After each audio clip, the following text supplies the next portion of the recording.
फरमाते हैं कि मैं ना मजदूर लेने गया, बगदाद के चौक में मजदूर बैठे होते थे, तो मेरी उन मजदूरों में से ना एक नौजवान बच्चे पे नजर पड़ी।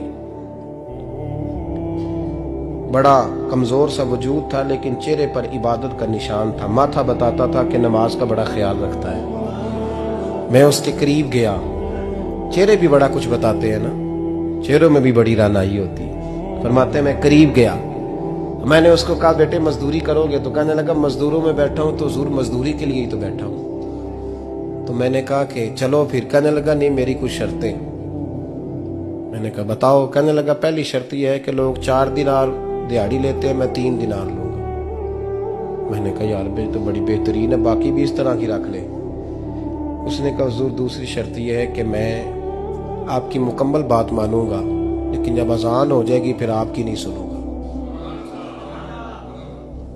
तीसरी बात उसने ये की कि हुजूर मैं आपके घर में काम करूंगा पर आपके किसी सवाल का जवाब नहीं दूंगा। कहते मैंने कहा यार तू बड़ा अजीब है, शर्तें तो मालिकों की होती हैं। कहने लगा जी बहरहाल मैं शर्तें लगा के जाता हूं। फरमाते मैं उसे घर ले आया, काम मैंने उसको बताया, तो जो काम मजदूर सारे दिन में करता है ना उसने 2 घंटे में ही कर दिया। हमारे मजदूर सिगरेट पीने में भी तो आधा घंटा लगाते हैं, वो चाय पीने जाएं तो पौना घंटा वहां। उनको भी तो दयानतदारी करनी चाहिए कि नहीं करनी चाहिए? ने मुआहदा किया है ना जी, तो पूरा उतरना चाहिए ना। कहते 2 घंटे में। अब काम जब बंदा शुरू कराता है तो काम और निकल आता है। कहते काम मैंने उसको और बता दिया, वो करने लगा। उसने मिट्टी निकाल के रखी थी बाहर रास्ते में, तो अजान हो गई जोर की। उसने वहीं कुदाल छोड़ी कही और चलने लगा। तो मेरा बेटा कहने लगा इसको जरा बराबर कर दो। कहने लगे चुप कर जा, तेरे बाप से बात हुई थी, जब अजान होती है तो मैं किसी और की नहीं सुनता, सिर्फ अल्लाह रसूल की सुनता हूं। कहते मस्जिद चला गया, नमाज पढ़ के आया तो दोपहर का वक्त था। मेरी बीबी कहने लगी इसको को खाना खा ले। कहते हमने कहा खाना खा लो, तो कहने लगा मैंने रोजा रखा, रमजान भी नहीं था, नफली रोजा रखा हुआ। फरमाते हैं शाम हुई, मैंने 3 दिनार दिए, तो मैंने कहा तेरा नाम क्या है? कहने लगा मैंने आपसे कहा था मैं किसी सवाल का जवाब नहीं दूंगा। वो चला गया। अगले दिन मैं फिर लेने गया उसे, काम कुछ और निकल आए, तो लोगों ने बताया वो सिर्फ हफ्ते वाले दिन आता है। मैंने कहा क्यों? कहने लगे जी वो कहता है मेरा हफ्ते का खर्चा 3 दिनार है, जब 3 दिनार कमा लेता हूं तो बाकी सारा टाइम अल्लाह रसूल की जिक्र में गुजार दिया करता हूं। फरमाते हैं अजीब। अगले हफ्ते मैं फिर लेने गया, मैंने पूरा हफ्ता इंतजार किया कि काम उसी से कराना है। मैं जब गया तो मैंने कहा चलो। कहने लगा मेरी शर्तें याद है ना? और मैंने कहा याद है भाई साथ चल। फरमाते हैं काम कराया, 2-3 हफ्ते वो आता रहा। एक हफ्ते में गया तो लोगों ने कहा हुजूर आज नहीं आया।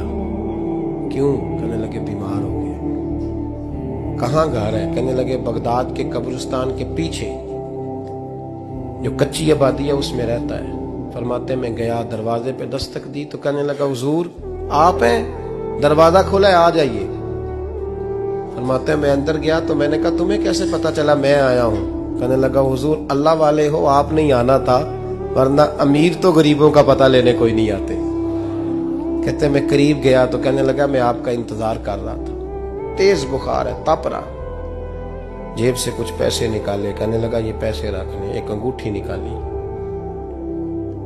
कहने लगा हुजूर आज रात को मेरा इंतकाल हो जाएगा, इन पैसों का कफन खरीद के सुबह जनाजा पढ़ के मुझे दफन कर देना, और जब दफन करो तो ये अंगूठी लेके असर के बाद हारून रशीद के पास जाना।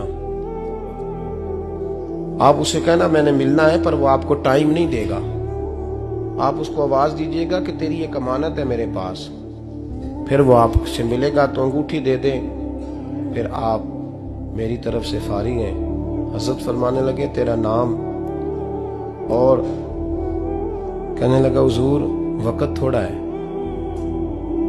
आज रात मैंने जाना है, बड़ी लंबी माफी मांगनी है रब करीम से, अगर मुनासिब समझे तो मुझे अपने रब से तन्हाई कर दे दे। फरमाते हैं मैं आ गया, पर उसकी बातों ने मुझे सारी रात सोने नहीं दिया।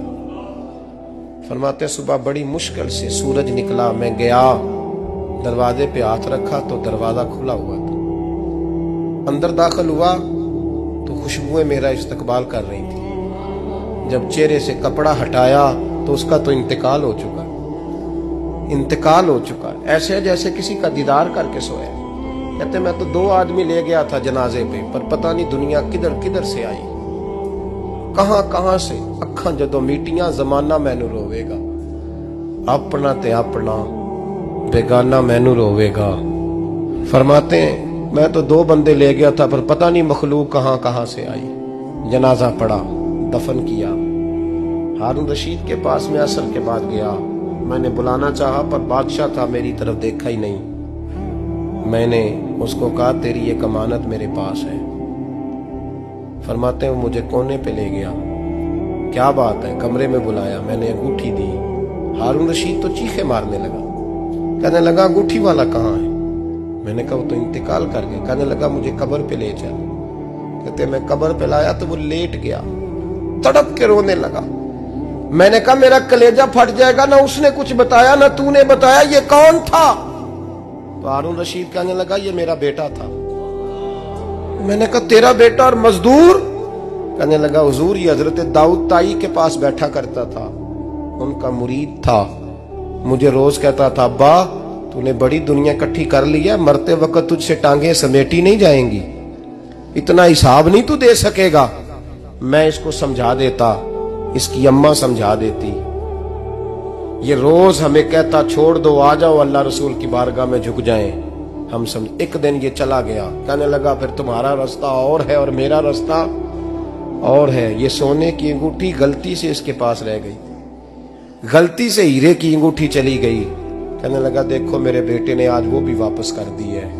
फिर तड़प के कहने लगा हारून रशीद था तो ये मेरा बेटा, पर मेरा मुर्शद निकला, मेरा पीर निकला। भाई जिंदगी तो बड़ी थोड़ी है ना। बाबा साहब ने कहा था उठ फरीदा सुत्या, और दाढ़ी आ गया पूर, अग्गा नेड़े आ गया, पिछा रह गया दूर। उठ फरीदा सुत्या खलकत वेखन जा, मते कोई मिल जाई बख्शिया ते तू ही बख्शिया जा। उठ फरीदा सुत्या झाड़ू दे मसीत, तू सुते रब जागदा, तेरी डाडे नाल परीत।